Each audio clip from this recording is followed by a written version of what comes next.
안녕하십니까. 이론 압축 강의 물권, 담보 물권 중에 유치권 보고 있고요. 유치권의 요건, 성립 요건까지 살펴봤습니다. 유치권의 효력이라고 해서 유치권자의 권리와 의무가 어떤 게 있는지 살펴보겠습니다. 자, 일단 권리, 유치권이 기본적으로 인정이 되죠. 유치라는 게 뭐였어요? 점유 및 인도 거절이라 그랬죠. 점유는 유치권의 성립 요건이면서 동시에 존속 요건이라 그랬습니다. 그리고 유치권은 물권이기 때문에 원칙적으로 누구에 대해서도 주장할 수 있죠. 특히 목적물을 경락받은 사람에게도 유치권을 주장할 수 있습니다. 문제는 4번이죠. 경락인은 채무자가 아니란 말이에요. 따라서 유치권자는 목적물을 경락인에게 피담보 채권의 변제가 있을 때까지 인도를 거절할 수 있을 뿐입니다. 유치권자는 목적물을 경락받은 사람에게 나 공사대금 받을 때까지는 너한테 물건 인도 못해 라고 할 수 있을 뿐, 경락인한테 야 공사대금 갚어 채권의 변제를 청구할 수는 없습니다. 당연히. 근데 경락인의 입장에서 보면요, 경락인이 유치권자에게 건물 내놔, 그럼 유치권자는 거절하잖아요. 그러니까 경락인은 현실적으로 어쩔 수 없이 유치권자에게 변제를 하지 않으면 목적물의 명도를 청구할 수가 없는 현실적인 어려움이 있게 됩니다. 그죠? 여기 현실적인 어려움이에요. 경락인은 유치권자에게 건물의 인도를 청구했을 때 유치권자는 나 공사대금 못 받았어. 건물 너한테 못 줘. 인도 못 해. 라고 거절할 수 있기 때문에 경락인은 부득 현실적으로 유치권자에게 변제하지 않으면 목적물의 명도를 청구할 수 없는 현실적인 어려움이 있습니다.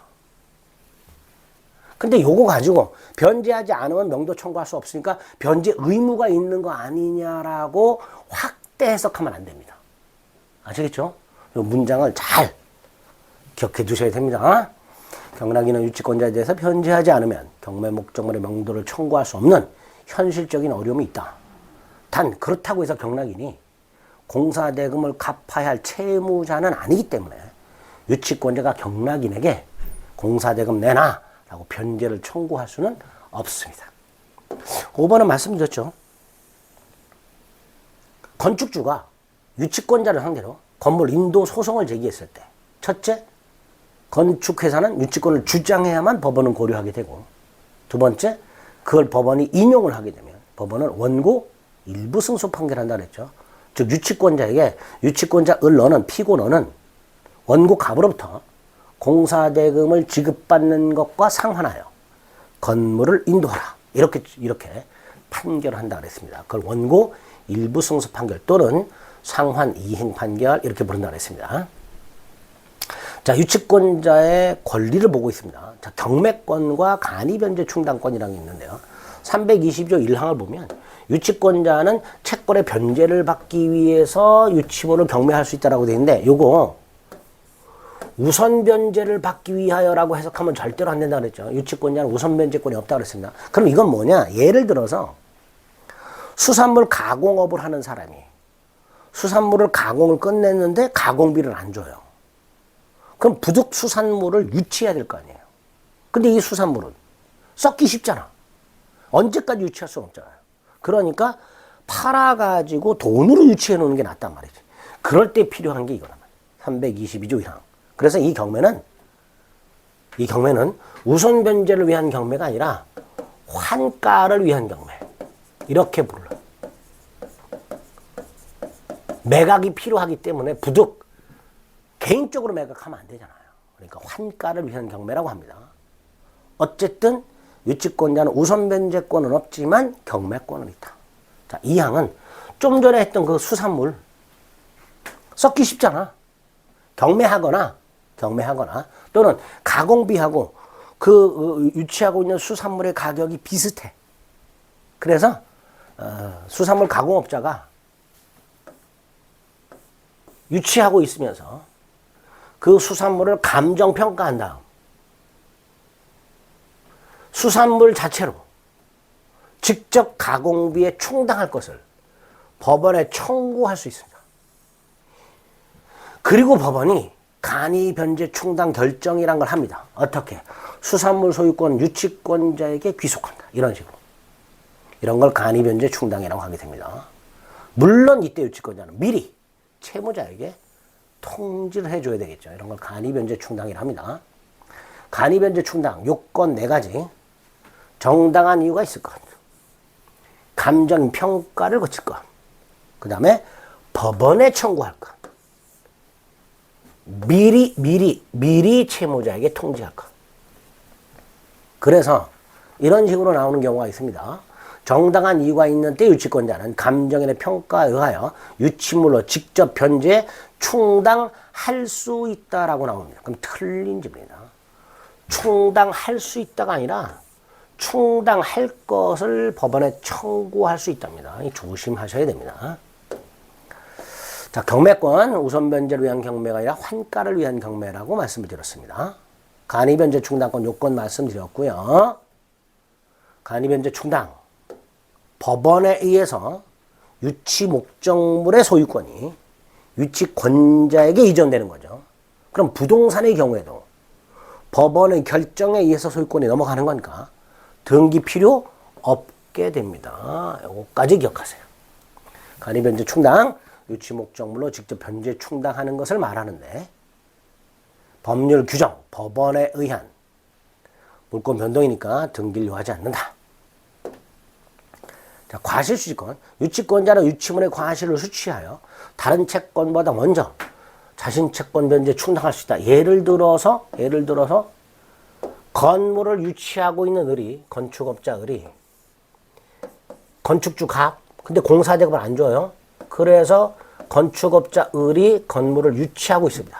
유치하다가 을이 이 건물을 병에게 임대하고 월세를 받습니다. 차임. 이게 뭐예요? 이게 과실입니다. 이거를 을이 수취하여 공사대금 채권에 충당할 수 있습니다. 물론 이 받은 것이 돈이 아닌 경우에는 경매를 넣어야 돼요. 그 다음 이 과실은 먼저 어디에 충당합니까? 이자에 충당하고요. 남으면 원본에 충당합니다. 이자 충당이 원칙입니다. 그런데 여기서 조심할 게 있어요. 원칙적으로 유치권자는 그 유치물을 사용, 수익, 담보 제공할 수가 없습니다. 뒤에 의무에 나옵니다. 유치권자는 채무자의 승낙이 없이는 유치물을 사용해서도 대여해서도 담보 제공해서도 안 되는 의무가 있습니다. 그럼 반대로 채무자의 승낙을 받으면 유치물로 사용되어 담보 제공할 수 있겠죠. 그럼 연결합니다. 을이 무단으로 임대하면 안 되고요. 갑의 승낙을 받아서 임대. 이게 전제가 되는 거예요. 채무자의 승낙을 받아서 임대를 하고 그 차임을 수취해서 채권에 충당하게 되는 겁니다. 이게 유치권자의 과실수취권입니다. 323조에 그냥 유치권자는 유치물의 과실 수취해서 채권 변제에 충당할 수 있다 해서 무단으로 임대해서 과실 수취할 수 있는 거 아니야 라고 해석하면 안 됩니다. 유치권자는 채무자 승낙이 없이는 유치물 사용 수익 담보 제공할 수 없도록 되어 있기 때문에 결과적으로 채무자의 승낙을 받아서 유치물로 사용되어 담보 제공할 수 있고 이로부터 발생한 과실을 수취해서 채권 변제에 충당하게 됩니다. 그 다음에 4번 보존에 필요한 사용권이라고 이건 해석이에요. 좀 전에 제가 유치권자는 채무자의 승낙이 없이는 유치물을 사용되어 담보 제공하지 못한다 그랬죠. 근데 예외가 있어요. 유치물 보존에 필요한 사용. 보존에 필요한 사용. 요거는 채무자 승낙 없이 할 수 있습니다. 예외입니다. 자, 그럼 보존에 필요한 사용이 뭐냐? 대표적인 게 주택 공사 대금을 받지 못해서 그 주택을 유치하면서 그 유치물인 주택에 거주, 사용하는 것. 이게 대표적인 보존에 필요한 사용이 됩니다. 이건 승낙 없이 한단 말이죠. 문제는 승낙 없이 사용했으니까 그 사용이익, 이게 뭐죠? 과실. 이거 수치를 못해요. 다시 말해서 그 사용이익은 뭐죠? 차임상당해. 이거는 채무자에게 반환해야 됩니다. 좀 전에 과실을 수취하려면 채무자의 승낙을 받아 사용해야 된다 그랬죠. 채무자 승낙을 받아 사용되어 담보 제공해야 된다 그랬잖아요. 근데 이 보존에 필요한 사용은 승낙 없이 할 수 있단 말이죠. 승낙 없이 사용했으니까 그 과실을 수취할 수는 없고 그 사용이익은 채무자에게 반환할 의무가 있게 됩니다. 비용 상환, 유치권자가 목적물을 유치하면서 그 유치물에 필요비라든가 유익비라든가 이런 걸 지출하는 경우가 생기겠죠. 갑소유 말이 을의 농작물을 훼손시킨 경우 을은 손해를 배상받을 때까지 말을 유치하면서 사료도 먹이고 말 발굽도 수설해주고 뭐 등등등 이런 그 유치 목적물 자체에 필요비나 유익비를 지출한 경우가 있을 수 있겠지. 당연히 소유자에게 그 필요비 유익비 상환을 청구할 수 있습니다. 다만 필요비는 지출하고 바로 청구하는 거고요. 지출하고 청구하는 거고 유익비는요. 당연히 가액 증가가 현존한 경우에 하나에 청구하게 됩니다. 나아가 유익비는 늘 그렇듯이 법원에 청구해서 그 상환기간을 여유를 허락받을 수 있습니다. 필요비는 안 되지만 유익비에 대해서는 상환기간을 허용받을 수 있는데 여기서 이 필요비, 유익비 모두 다 목적물 자체에 지출한 비용이죠. 따라서 을은 갑의 말이 농작물을 훼손한 그 손해배상 채권 이외에 플러스 말에 지출한 필요비, 유익비에 대해서도 또다시 유치권이 인정될 수 있는 거예요. 다만 유익비에 대해서 상환기간을 허용받으면 유익비는 변제기가 도래하지 않았기 때문에 유치권 성립을 저지하는 경우도 있을 수 있겠죠. 이런 것들을 비용상환청권에서 기억하시면 됩니다. 동그라미 2번 정도 읽어주시면 되고요. 자, 유치권자 의무가 나왔습니다. 의무 두 가지. 첫째가 유치권자는 남의 물건을 점유하잖아요. 조심조심 다뤄야 되겠죠. 그게 선량한 관리자의 주의무입니다. 선량한 건 상식적이다라는 뜻입니다. 일반적인 상식적인 이런 뜻입니다. 조금 이 선량한 관리자의 주의 의무보다 약화가 된 게 자기 재산과 동일한 주의예요. 근데 유치권자는 자기 재산 아니잖아요. 남의 물건이잖아. 그러니까 자기 재산보다 조금 더 조심조심 보관해야 됩니다. 그게 선량한 관리자의 주의 의무입니다. 또 하나 아까 봤죠? 채무자의 승낙이 없이는 유치물로 사용해서도 빌려줘서도 돼요. 담보 제공해서도 안 되죠. 다만 보존에 필요한 사용은 그러하지 아니하다라고 되어 있으니까 보존에 필요한 사용만큼은 채무자 승낙 없이도 할 수 있겠죠. 만에 하나 유치권자가 선량한 관리자의 주의무를 위반하거나 채무자의 승낙 없이 보존에 필요한 사용을 제외한 나머지 사용, 대여, 담보 제공에 대해서 채무자 승낙 없이 했다면, 즉 1항, 2항의 의무를 위반했다면 바로 유치권이 소멸하는 게 아니고요. 이것도 조심하세요. 채무자가 유치권 소멸을 청구할 수 있습니다. 그러니까 채무자가 따로 유치권 소멸 청구 의사를 표시해야 유치권을 소멸한다는 거. 의무 위반 사실이 있을 때 유치권이 당연히 소멸하는 것은 아니라는 거 기억하셔야 됩니다. 위반의 효과 확인하시고요. 자, 이제 마지막 유치권 소멸입니다. 유치권 소멸에서는 소멸 사유 기억하시면 됩니다. 물권의 공통적인 소멸 사유가 몇 가지 있죠. 자, 그 중에 목적물이 멸실해서 조심할 거. 목적물이 멸실됐다, 수용됐다, 보험금이나 보상금이 나온다, 유치권은 물상대 인정되는가 안 되는가 안 됩니다. 그러니까 유치권은 소멸하겠죠. 또 채권이 소멸하면 유치권도 소멸합니다. 근데 채권이 소멸시에 걸리죠.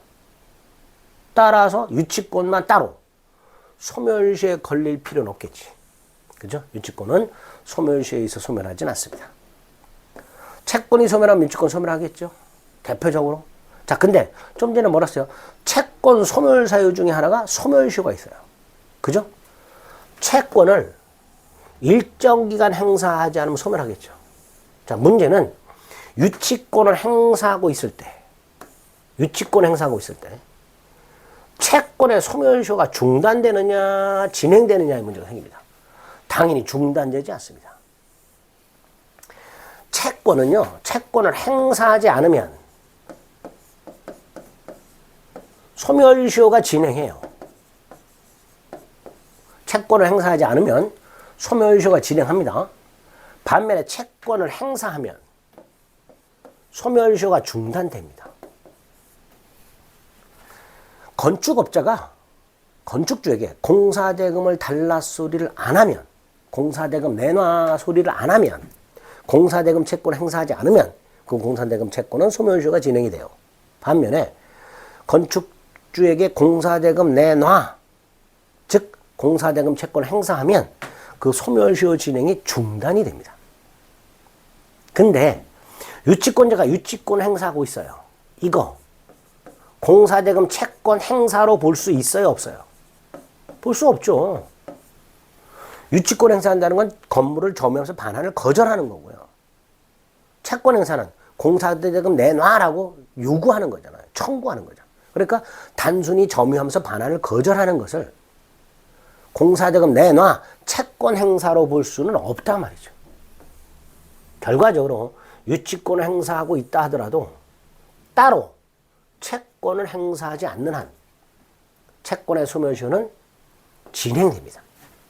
그걸 326조에서 이렇게 놨습니다.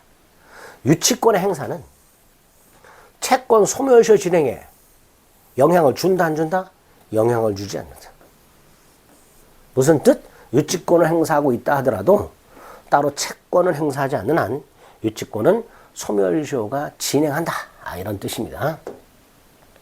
유치권 특유의 소멸 사유, 의무 위반을 위한 유치권 소멸 청구가 있고, 그 다음에 상당한 다른 담보 제공에 의한 유치권 소멸 청구가 있는데, 예를 들어서 공사대금은 1억인데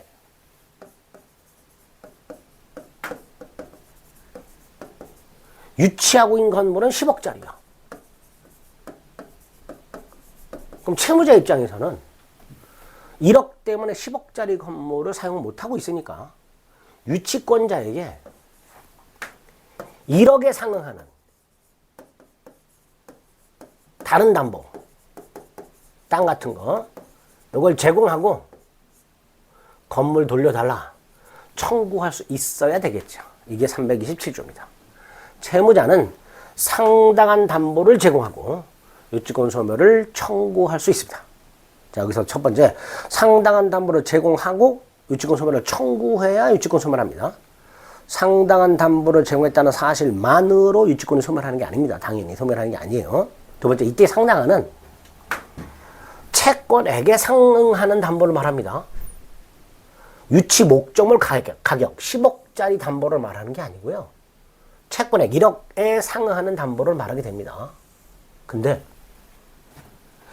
예를 들어 건물은 가격이 막 떨어져서 5억이 됐고 공사대금은 7억이야. 이럴 때는 갑은 7억짜리 담보를 제공해야 되는지 건물 가격에 일치하는 5억짜리 담보를 제공해야 되는지 문제가 되는데, 이 경우에는 우리 대법원은 5억짜리 제공하면 된다. 이렇게 보고 있습니다. 자, 1번 일단 상당한 담보의 뜻은 채권액에 상당한 거예요. 보통은 유치물 가액 10억, 건물 공사대금 5억, 이렇게 유치물 가액이 채권액보다 많은 경우가 보통이에요. 자동차 수리비 300만 원, 자동차값 1000만 원, 이렇게. 주택 수리비 1000만 원, 주택가액 5억, 뭐 이런 식으로. 이렇게 유치 목적물 가액이 채권액보다 많은 경우가 보통이기 때문에 이런 경우에는 채권액에 상응하는 담보를 제공하면 충분해. 이게 원칙이에요. 근데 어쩌다 보니까 유치물 가액은 5억이고 공사대금 채권액은 10억이야. 그러면 유치물 가액이 채권액보다 작은 경우가 있을 수 있더라. 자, 이런 경우에는 유치물 가액에 해당하는, 유치물 가액에 상응하는 담보를 제공하면 충분하다라고 얘기하게 됩니다. 담보는 인적 담보도 포함하게 되고요. 그 다음 제공되는 담보는 당연히 상당해야 되기 때문에 만에 하나 상당하지 않은 담보를 제공한 경우, 자, 건물이 10억짜리고 공사대금이 1억인데 적어도 값은 1억짜리를 제공해야 되는데 1,000만 원짜리를 제공했다. 상당하지 않죠. 이건 당연히 유치권자가 거절할 수 있어야 되죠.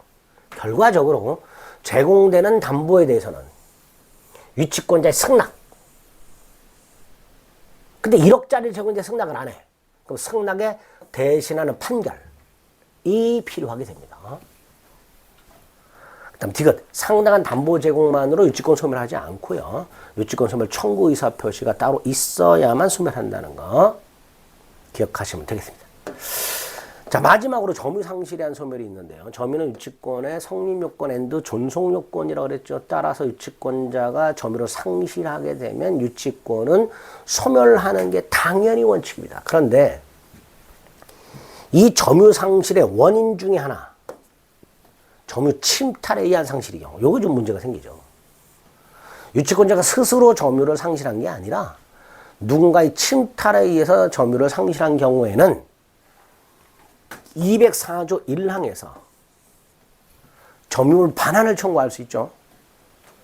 사망해서 침탈당한 날부터 1년 냉사하도록 되어 있죠. 결국 유치권자가 점유를 상실했는데 그 점유 상실의 원인이 점유 침탈에 의한 경우라면 침탈당한 날부터 1년 내에 유치물 반환 청구 안 된다고 그랬어요. 점유물 반환을 청구할 수 있고, 그래서 점유를 반환받으면, 점유를 회수하면 유치권도 소멸하지 않았던 것으로 보게 됩니다. 이런 식으로 유치권 정리하시면 돼요. 자, 유치권에서 중요한 게 성립요건과 유치권자의 권리 의무, 이게 핵심이고요. 전체적으로 유치권의 특징, 성립요건, 효력, 소멸사유, 목차는 간단합니다. 근데 내용은 간단하지가 않죠. 유치권은 좀 어렵기 때문에 이렇게 정리해드린 내용 위주로만 기억하시면 충분하다. 자, 이제 물권 마지막 저당권이 남았습니다. 저당권. 이것도 아주 중요하죠. 자, 일단 저당이란 게 뭐냐? 우리 아파트, 주택담보대출 생각해 보세요. 갑이 101호가 있고요. 을은행으로부터 주택담보대출을 받습니다. 자, 을은행이 갑에게 1억을 대출해 줍니다. 그리고 갑은 101호를 담보로 제공합니다. 자, 이때 이 을은행은 101호를 점유하지 않고요. 101호는 계속 누가 거주해요? 갑이 거주하죠. 갑은 101호를 은행에 담보로 제공하지만 그 101호를 은행이 점유하진 않아요. 점유하지 않고 그 교환 가치를 관념적으로 지배합니다. 자, 여기서 관념적 지배라는 말은 어렵지만 내용은 아무것도 아니에요. 을은행이 어떤 생각을 하는가를 생각해 보세요. 을은행은 이런 생각을 하겠죠. 갑이 돈을 갚지 않으면 목적물을 경매에 넣어서 채권을 회수해야 되겠다 라고 을은행은 생각하고 있겠죠. 을은행은 걱정을 안 해요. 갑이 돈 안 갚아도. 왜? 돈 안 갚으면 101호 경매 넣어서 돈 회수하면 되지 라고 생각을 할 거란 말이에요. 요거를 관념적으로 지배한다라고 말을 해요. 요거를. 어쨌든 이렇게 채무자 등이 제공한 담보물을 채권자가 점유하지 않은 채 그 교환 가치를 관념적으로 지배하다가 나중에 실제로 갑이 돈을 갚지 않으면 그 관념적 지배를 현실화합니다. 어떻게? 목적물을 경매해서 경매 대가로부터 우선 면제를 받습니다. 이런 걸 저당이라고 부르는 거예요. 저당권의 개념 아시겠죠? 99% 약정 담보물권입니다. 당연히 담보물권의 통유성이 인정이 되겠죠. 단 근저당권은 부종성이 완화되어 있다라고 되어 있습니다. 부종성이 뭐였어요? 채권이 소멸하면 담보물권이 소멸한다가 부종성이었죠. 근데 그게 완화가 되어 있습니다. 무슨 뜻일까요? 채권이 소멸하더라도 근저당권은 소멸하지 않는 그런 예외가 있다. 이런 뜻이죠. 부종성 완화만 기억하세요. 밑에 건 보지 마시고. 담보물권의 일반적 효력은 있지만 목적물을 유치하지는 않죠. 따라서 저당권은요, 목적물을 점유하지 않기 때문에 다른 방법으로 그 목적물의 저당권자가 존재한다는 사실을 공시해야 됩니다. 어떤 방법으로? 등기 등록을 통해서. 결과적으로 등기 등록이 가능한 물건만, 등기 등록이 가능한 것만 저당권의 객체가 될 수 있습니다. 당연히 타물권이죠. 내가 내 물건에 저당권을 갖고 있을 수는 없습니다. 물론 예외는 있을 수 있죠. 1번 저당권자 을이 있고 2번 저당권자 을이 있는 상태에서 1번 저당권자가 소유권을 취득했다. 후수리 권리가 있으니까 을의 1번 저당권은 소멸하지 않기 때문에 결과적으로 을은 자기 소유물의 저당권을 갖고 있는 그런 상황이 있을 수도 있지. 예외적으로. 근데 원칙적으로 타물권이라는 거 기억하시기 바랍니다. 자, 두 번째, 저당권 어떻게 성립하는가? 99% 약정을 통해 성립한다 그랬으니까 법률행위한 저당권 성립이 대부분이겠죠. 자, 법률행위한 성립에서 그 법률행위는 두 가지가 필요합니다. 하나가 돈 빌리는 계약이 필요하죠. 그걸 금전 소비대차 계약이라고 합니다. 예를 들어 대출 약정을 말하겠죠. 이렇게 금전 소비대차 계약 등 채권을 발생하게 하는 기본 계약이 존재해야 됩니다. 두 번째, 당사자 사이의 담보권 설정 계약. 계약이 두 개, 법률 행위가 두 개. 근데 이것만으로는 저당권은 성립하지 않죠. 뭐까지 필요해요? 저당권 등기. 이렇게 금전 소비대차 계약. 그 다음에 계약 하나 더. 저당권 설정 계약. 근데 등기까지 해야 성립하겠죠. 당연히 금전 소비대차 계약의 당사자는 돈 빌리는 채무자, 차주라고도 합니다. 돈을 빌려주는 채권자, 대주라고도 합니다. 이게 금전 소비대차 계약의 당사자가 되겠죠. 반면에 설정 계약의 당사자는 조금 달라요. 일단 설정자가 누구냐? 목적물 소유자 생각하시면 돼요. 자, 101호를 담보로 돈을 빌리는데 누가 돈을 빌려? 갑이 빌려. 그럼 채무자가 갑이에요. 누구한테 빌려? 을로부터 빌려. 채권자가 을이야. 근데 이 101호가 갑소유일 수도 있고요. 갑의 배우자 병소유일 수도 있다. 예를 들어서 그러면 만약에 101호가 갑소유라면 채무자와 저당권 설정자가 동일하지. 반면에 101호가 병소유라면 채무자는 갑이지만 설정자는 병이 되는 거예요. 이 병 뭐죠? 채무자가 아니지만 담보를 제공하는 사람. 그게 물상 보증인이 됩니다. 그래서 이 저당권 설정자는 그냥 목적물 소유자 생각하시면 돼요. 저당권 설정자가 누구라고요? 목적물 소유자. 그 소유자는 채무자일 수도 있고 채무자의 부인일 수도 있고 채무자의 아버지일 수도 있죠. 그러니까 제3자일 수도 있다. 그 제3자가 누구다? 물상 보증입니다. 반면에 저당권자는 당연히 부종성에서 저당권자로 등기되는 자는 채권자가 저당권자로 등기돼야 되는 게 원칙입니다. 만약에 채권자가 을인데 저당권자가 병으로 등기가 돼 있다면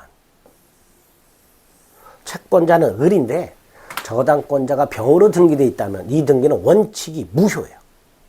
그런데 우리 대법원이 예외를 인정합니다. 채권자, 채무자, 제3자 사이에 합의가 있고 두 번째, 채권이 실질적으로 제3자에게 귀속이 되더라. 채권이 실질적으로 제3자에게 귀속된다는 건 사람들이 봤을 때 이 제3자가 채권자처럼 보이더라. 채무자와 제3자가 동일성이 있더라. 뭐 이런 의미. 예를 들어서 채권자는 은행인데 저당권자는 그 은행의 대표 이름으로 돼 있어. 개인 이름으로. 이런 경우. 은행이 법인이잖아요. 근데 돈을 빌려준 건 법인인데 저당권자로 법인이 등기가 된 게 아니라 그 법인의 개인 대표 이름으로 등기가 된 경우. 이런 경우 생각해 보시면 돼요. 어찌됐건 이렇게 저당권자, 채권자, 저당권자로 등기되는 자는 채권자에 하나인 게 원칙이기 때문에 채권자 을이 아닌 제3자 명의의 저당권 등기는 무효가 원칙이에요. 그런데 대법원 예외적으로 채권자가 아닌 제3자 명의로 등기된 저당권도 유효한 경우가 있더라. 채권자와 제3자가 불가분이더라. 동일성이 있더라. 예를 들어서 채권자, 채무자, 제3자 사이 합의가 있고 채권이 실제 제3자에게 귀속이 되더라. 누가 봐도 이 제3자가 채권자처럼 보이더라. 이런 뜻이에요. 이런 경우에는 예외적으로 제3자 명의 저당권 등기도 유효하다라고 보고 있습니다. 법정 저당권이나 저당권 설정 청구권은 뭐 크게 신경 안 써도 되고요. 법정 저당권은 특히 나중에 임대차 가서 봅니다. 간단히 조문만 볼까요? 토지 임대인이 차임을 2년 이상을 받지 못했어요. 그거를 이렇게 말합니다. 변제기를 경과한 최후 2년 차임. 변제기를 경과한 최후 2년 차임이란 토지 임대인이 땅을 빌려준 사람이 차임을 2년 이상 받지 못했다 이런 뜻이에요. 자, 이때 임대인이 그 차임을 받기 위해서 그 토지 위에 있는 임차인 소유 건물을 압류를 해버려요. 그러면 이 임차인 소유 건물 등기부에 압류권자로 임대인 갑이 등기가 됩니다. 압류권자 갑 이렇게 등기가 돼요. 요거를 저당권으로 봅니다. 요거를 저당권으로 본다. 건물 압류, 임차인 소유 건물 압류. 뭘로 본다? 저당권으로 봅니다. 이게 법정 저당권입니다. 자, 저당권의 성립을 봤고요. 그다음에 저당권의 객체. 아까 등기 등록이 가능한 것만 저당권의 객체라고 그랬습니다. 자, 민법상 저당권의 객체 4개 기억합니다. 토지, 건물, 지상권, 전세권. 민법상 저당권의 객체 4가지. 토지, 건물, 지상권, 전세권. 토지 저당권, 건물 저당권, 지상권 저당권, 전세권 저당권. 4가지가 민법상 인정되는 저당권입니다. 물론 특별법에 의해서 등기 등록이 가능한 것들. 자, 저당권의 객체가 될 수 있겠죠. 대표적으로 우리가 봤던 게 있어요. 임목 등기된 수목의 집장 같은 것들. 등록된 자동차 같은 것들, 이런 것들, 20톤 이상의 선박 같은 것들, 항공기 같은 것들 등등등 특정 동산 저당법 등이 마련이 돼서 등기 등록이 가능한 동산도 등기 등록이 가능한 임목 같은 것도 저당권의 객체로 할 수 있습니다. 근데 이제 민법상 객체는 4가지. 토지, 건물, 지상권, 전세권 이렇게 생각하시면 돼요. 자, 피담보 채권이라고 해서 저당권으로 우선 변제를 확보할 수 있는 채권이 뭐가 있을까? 보통은 빌려준 돈 금전 채권이죠. 근데 금전 채권 이외의 것도 미리 이게 나중에 손해배상 채권 등 금전 채권으로 바뀔 수 있는 거라면 미리 저당권으로 담보할 수 있고요. 현재 존재하는 채권뿐만 아니라 장래 발생하는 액수가 정해져 있는 또는 액수가 정해져 있지 않은 채권, 조건부 채권 이런 것들 다 저당권으로 담보될 수 있고요. 1억을 빌려주면서 5천만 원만 또는 1억짜리 채권 하나, 5천짜리 채권 하나, 8천 채권짜리 하나, 세 개 채권을 묶어서 하나의 저당권 다 설정할 수 있습니다. 채무자가 여럿 있어요. 갑을병에게 정이 돈을 각각 빌려줍니다. 갑이 담보를 하나 제공했고 이 정은 요 갑이 제공한 담보에다가 갑에 대한 채권뿐만 아니라 을병에 대한 채권도 당사자 합의를 통해서 얼마든지 저당권을 설정할 수 있게 됩니다. 자, 디귿. 채권자가 여럿 있는 경우도 마찬가지입니다. 갑에게 을이 1억 빌려줬다. 병도 1억 빌려줬다. 정도 1억 빌려줬다. 5천이라고 할까요? 을은 1억, 병은 5천, 정도 5천. 갑이 땅을 담보로 제공하고 이때 을병정이 각각 저당권을 설정할 수도 있고 저당권자 을, 저당권자 병, 저당권자 정 이렇게. 또는 저당권 하나만 설정하고 을병정이 을은 2분의 1, 병은 4분의 1, 정도 4분의 1 이런 식으로 하나의 저당권에 대하여 수인의 채권자가 채권액의 비율로 2분의 1, 4분의 1, 4분의 1 이렇게 채권액의 비율로 하나의 저당권을 준공유할 수도 있습니다. 공유는 소유권을 여럿이 나눠 갖는 거고요. 준공유는 소유권 이외의 권리를 여럿이 나눠 갖는 걸 말합니다. 어쨌든 이렇게 수인의 채권자가 하나의 저당권을 채권액의 비율로 준공유할 수도 있습니다. 자, 이렇게 저당권의 기본이 되는 내용들을 일단 살펴봤습니다. 자, 핵심이 저당권도 저당권의 효력이 핵심이죠. 저당권의 효력 대단히 자주 출제되는 부분이고요. 이거는 시간을 좀 달리해서 살펴보도록 하겠습니다.